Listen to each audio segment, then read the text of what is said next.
What's up everybody, welcome back. What's poppin'? In this video we're going to do a quick run through on the idle control and the Holley Terminator X software.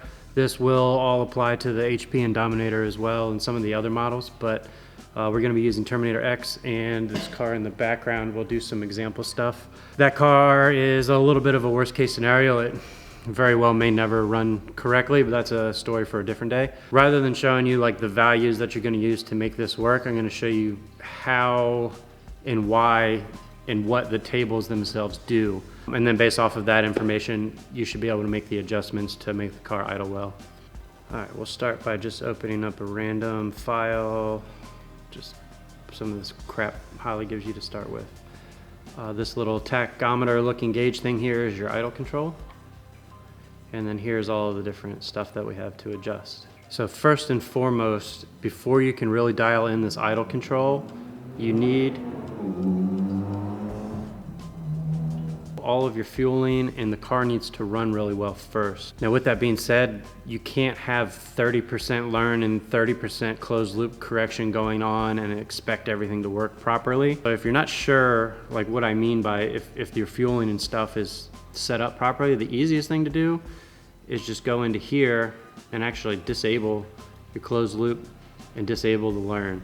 If the car starts and runs and the air fuel is close to where you want it to be, then you should be ready to start adjusting the idle. Another thing that I found is very helpful is start adjusting the idle with the car warm and get the car idling really good when it's warm before you go back and then try and adjust the cold start. Cold start is a lot more difficult to get correct, but the car spends far more of its time when it's warmed up. So get this warm stuff good, and then you know that's right, and then you can correct the startup. So if we go back here into the idle tabs, the IAC Settings is where I'd recommend starting. As far as IAC control, just pick whichever one you're using. You can use GMLSX or 5.0 Ford are the two most common ones. Obviously the drive-by-wire, you'd select that, or whatever else you're using. The slow, the medium, and the fast are worth playing with if you can't get any of this other stuff to work. But basically all of these are pre-programming this custom tab, which would allow you to set up all of your own PID control. If you're watching a how to tune Holley Terminator X for Beginners video, then this probably isn't the way that you want to go about it. So just choose whichever idle control that you're currently using, and that's going to most likely do what you need it to do. Once you've selected that, you can go here to IAC type. The stepper is like an LS. PWM is like a Ford. Drive-by-wire is obviously just that. And then you can select none if you're not using an idle control valve. Now something I do have to stop and say, as I come across this pretty frequently, is you have to have an idle air control valve on the engine in order for any of this stuff to work. Without an idle air control valve, none of it will work with the exception of the idle spark tab right here, but none of this other stuff will. So once you've set up the idle air control type, then I would go over here to idle speed. And it doesn't matter if it's your grandma's 89 Buick or if it's your rich neighbor's 2020 Lamborghini. Every fuel injected car out there is going to start with a higher RPM as the coolant temperature is cold, and then progressively come down to where your idle is going to be once the vehicle is warm. These temperature ranges are going to be different depending on where you live, the time of the year, and then what type of car, as to where one car might be considered fully warmed up at 160 degrees and the next one might not be fully warmed up till 240. These are all personal preference and a matter of the car. If the car's, it's a bone stock 92 Honda Civic, like you might be able to idle it at 600 RPM and it might only need 800 RPM when it's cold. As to where if it's pretty aggressive, it might have to idle at 1000 RPM warmed up and it might need to idle at 1500 RPM when it's cold. You're just gonna have to play with these numbers, and generally I try to make all of these just as low as they can be and then still have the engine be happy. Now, if you're not familiar with what the idle air control valve does, the name makes part of it self-explanatory, is it controls the idle, but how it does that is it's actually an air bleed. So the easiest way to think about it is it's going to bypass air, pre-throttle body, post-throttle body, which is going to make the idle increase. So if that doesn't make sense to you, it's the electronic equivalent of you putting your foot on the gas pedal just a little bit and cracking the idle blade open, and it's just going to allow more airflow through, which is going to bring up the torque. More torque means higher idle.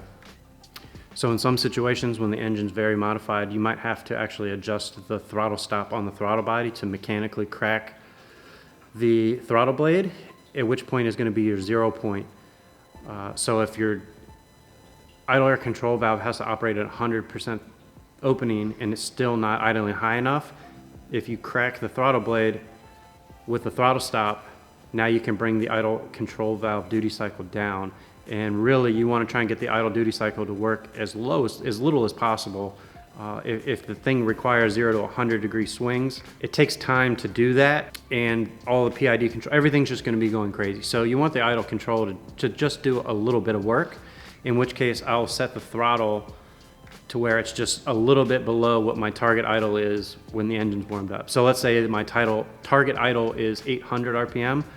With the idle control disabled, I might set the throttle body to 770 RPM or 750 RPM. Again, all of this is going to change per car, per modifications, but you need to set that 0 point. So after you adjust the throttle body and reset that stop, you're going to need to recalibrate the throttle position sensor, because in order for the idle control to work, the throttle position sensor needs to know where 0% throttle is.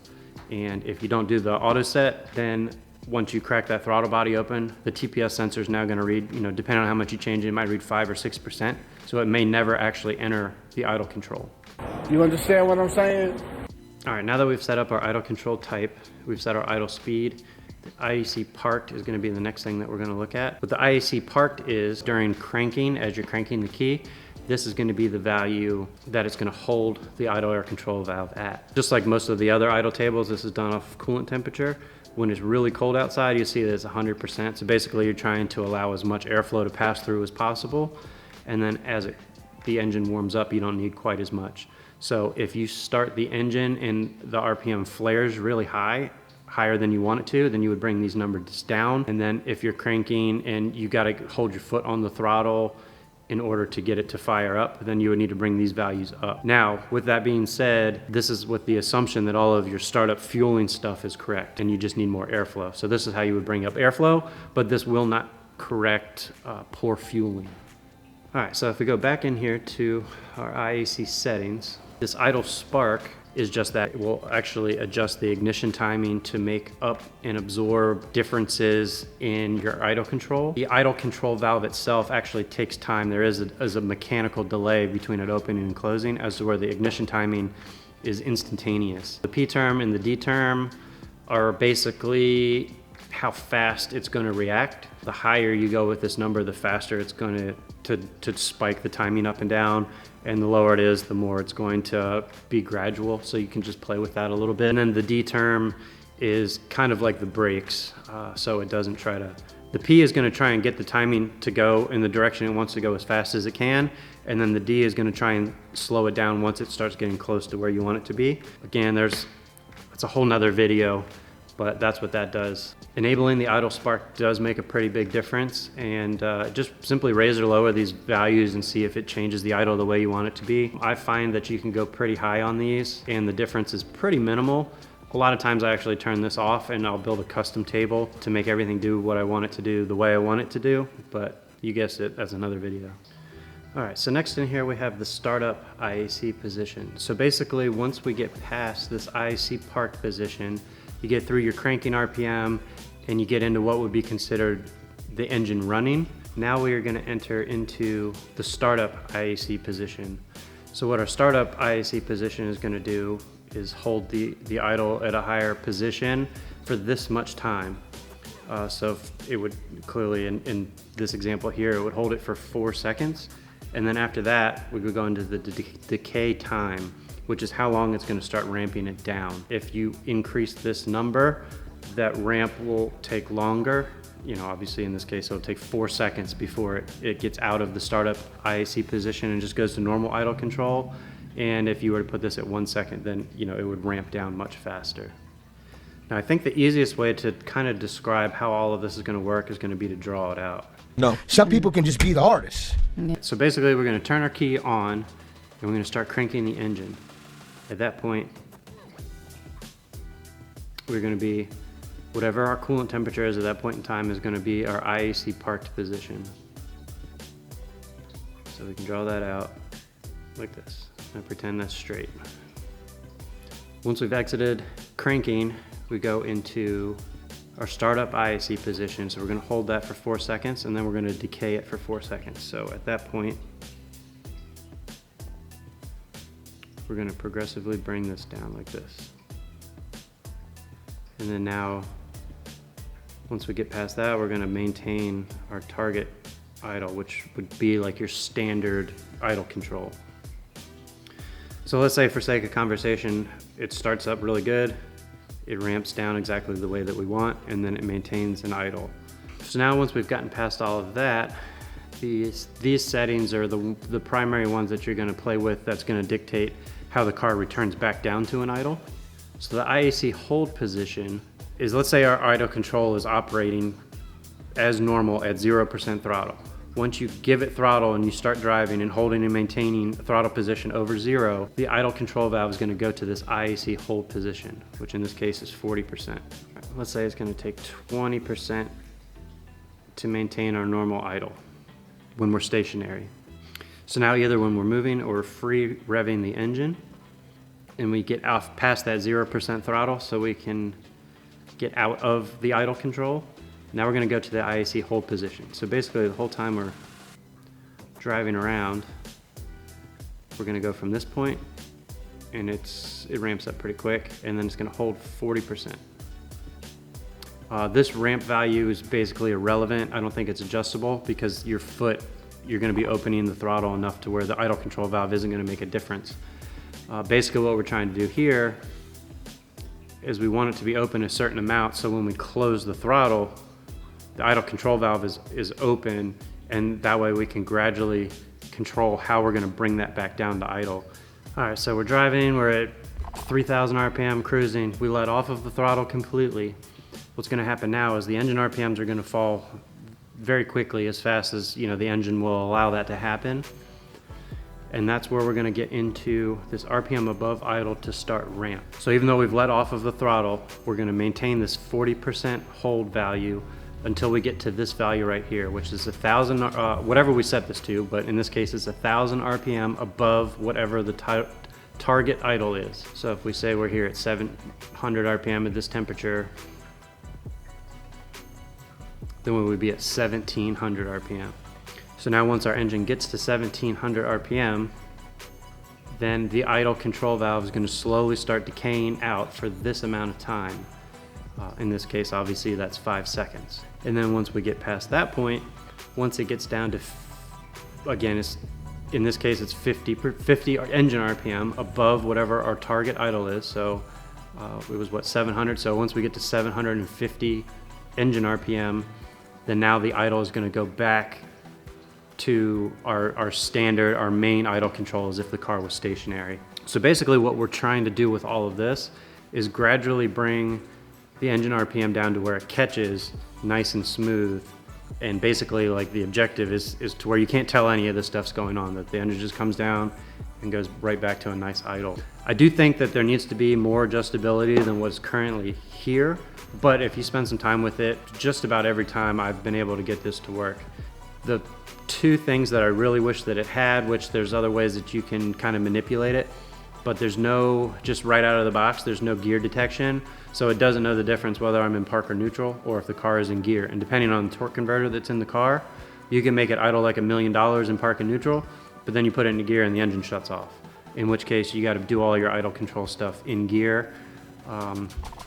So that's one problem. And then the other problem is it doesn't have speed as an option here. Because sometimes if you're just free revving in neutral, these values might work really good, but once you get driving down the road and you're going 60 miles an hour or 160 miles an hour, like you might want some different offsets based off of that. So I wish that stuff was built into just the standard idle control, but unfortunately it's not. So if we go back to our drawing here, I forget where I left off. Let's start over. Of course somebody's at the goddamn door. 0%. Can't do this with that thing in the background. God damn it.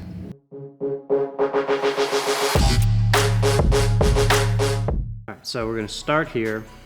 Our cranking startup is, we're gonna say we're at 50%. So we're at 50%. as seen here. And then we're gonna hold that for 4 seconds.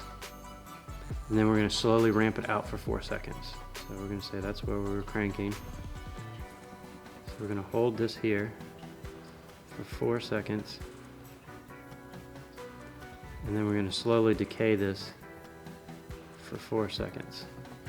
And then at that point, we're gonna go to what we would consider our normal standard idle. All right, so that's how all of our startup and maintaining a normal idle is all gonna work. So now we're gonna get into once we start driving. So again, our normal, we're just sitting here idling, our standard idle. Now we're gonna start driving, and our idle position is gonna jump up to this value, which is 40%. So we're up here, and now we're just gonna cruise at 40%. So now we're gonna let off of the throttle completely to where we get 0% throttle position. And now 1,000 RPM above idle, which is 700 RPM. So at 1,700 RPM, we're going to begin this decay. So we let off the throttle here. We're gonna maintain that 40% until we get to 1,700 engine RPM. Somebody else is here, you gotta be f***ing kidding me. All right, so we got a normal idle position. We're at 0% throttle. So let's call this 20%. Once we start driving, we exit idle control mode. This is gonna jump up to our 40% and hold, which is this value right here. Now, once we let off of the throttle, close the throttle blade altogether, 1,000 RPM above our target idle, so 1,700 RPM. The idle is now gonna begin dropping from 40% over the course of 5 seconds until we get to 50 RPM above the target idle. So in this case, that's gonna be 750 RPM. At 1,700 RPM, this value is gonna slowly start creeping down like this. And then once it gets to 750 RPM, which is 50% above our target idle, it's gonna do what it needs to do to get back to this value. So theoretically, it would be like that. And you'll see sometimes they'll jump down and jump up and they'll do some stuff. But the more of this you can take out of the equation, usually the better it's gonna run. And you would do that by adjusting the hold value, the decay rate, and then the RPM above idle to go back into normal idle control. And then also, so basically all of these values, you just have to play with them. And if you go too aggressive on these, it's gonna kind of have like a cruise control effect. All right, I'm trying this one last time. Now, so what you can do is that you can change this IAC hold position. You can actually change your idle speed to, let's say, like 1,500 RPM. Just whatever. And actually try and make it idle at 1,500 RPM, just at a dead stop. And then look at your data log and see what the actual idle position is. And then you can use that as a reference point to set this value. Or in case of this example, I guess it would be 1,700 RPM. So you go to 1,700 RPM, see what the idle air control valve position is, and then you can use that value right here. But you have to play with all of these values. There is no one size fits all, and there really is no right or wrong way to do it. Just as long as the car idles the way that you want it to be, you're good. Now, if you adjust this ramp down rate here, that is going to change this slope here. So if you slope it down real fast, you're gonna have less of like that cruise control effect, but the idle is gonna be more likely to dip and go below where you want it to be. Now, if you go too long like this, then you're trying to slow down and the car won't actually slow down, because again, it's gonna act as if the throttle's open. So you wanna find that like happy medium. And then where you're returning to idle, like, oops, that's not very straight. This right here is really what, getting this to where you're happy with it is really gonna be like where you're gonna spend a majority of your tinkering. I'm a gangster! All right, because of all the interruptions, that didn't go as planned at all, but let's actually try moving around some of these numbers in a car, and you can see it in a data log, and it should theoretically make a little bit more sense then. Okay, I don't know anything about this tune or this car really. It just got here. This is just what was in it. This car is a little bit rough around the edges. I don't know how well it runs, but again, I'm not necessarily showing you what values to use to make it run correctly. I'm showing you like what each thing does and what the target is doing. We'll move some of these values around and see what's going to happen. So we're going to start with just a cold start. Forgot it's got some weird button to start it.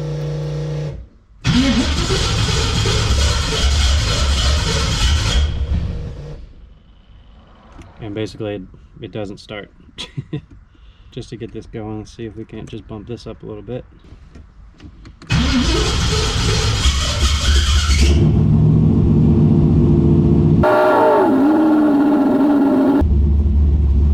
So if nothing else, you can see that raising the IAC Parked Position gave it enough airflow to actually fire up. And now it's just going to progressively drop down. So what I'm going to do is just shut this off until it's warmed up. Alright, so if we look at this log, we can see here when it wouldn't fire, the IAC position was holding at 73%. Here's the RPM where it just didn't want to do anything. Up here we raised it to 100%. And then you can see now it finally fired up, and then it held at that position for our given period of time here, which was 4 seconds. Then it began to decay, which is right here.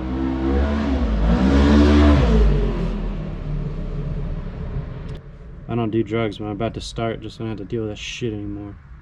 And then after it decays, you can see all of this jaggedness is the actual PID control. So this is basically our base idle control, and the RPM is still here pretty high, so this would probably progressively come down as it warms up and the idle lowers down. So now that the engine's warmed up, let's move around some of these settings and somebody kill me, please. Make some drastic changes to these settings so we can kind of see the difference. All right, let's just double everything.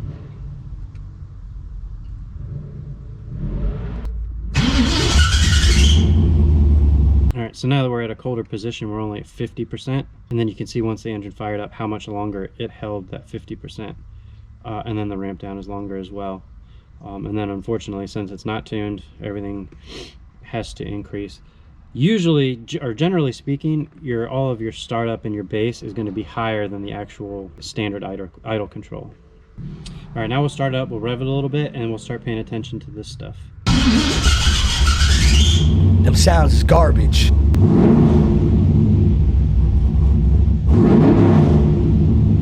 We'll turn the spark idle control on and off too, just so you can see the difference there. So now you can see we're in our normal idle control here. We rev it up, it exits idle control, and it's just holding the IAC for a fixed value. I have the target idle at 1,000 RPM, and then the ramp down begins 1,000 RPM above that. So you can see once you get here to 2,000 RPM, you can see that this starts tapering down. And then we get to 1,050, which is 50 RPM above our target of 1,000. You can see it ramps back in and it starts going into normal idle control mode again. Now if you look here, this straight line is our ignition timing, which is 28 degrees, and then the base timing is 28 degrees. And then you can see here when the timing idle is enabled, you can see all of this jagged is the PID control trying to stabilize the idle. Again, here's where it's off, here's where it's on. And again, I haven't tuned this or done anything with this. And if you look at the base timing, they're just using the simple with a fixed 28 degrees. And then all the modifiers are 0. So that's why it's just a flat number. All right, now let's move some of these numbers around pretty drastically and see the difference. Let's just double everything.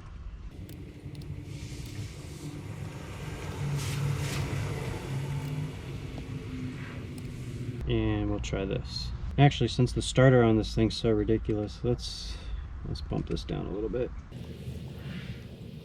See if that helps any. Let's see what happens. See how much quicker it starts, lowering that RPM, the cranking RPM.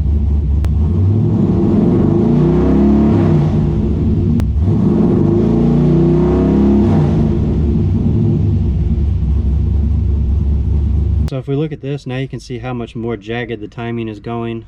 as a result of changing those PID values, but the main thing I'm more concerned with here. So here's our normal idle control. Here's the IAC position as it's increasing up to our now 80% hold value. So now you can see that we're holding at our 80%, and now our drop down here is much slower.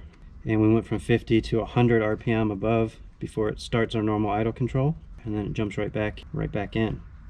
And it's holding, standard idle control is about 60%, which is way too much. So we're gonna make some adjustments at the throttle body. But ultimately, this right here, we're gonna try and get to avoid this dip right here.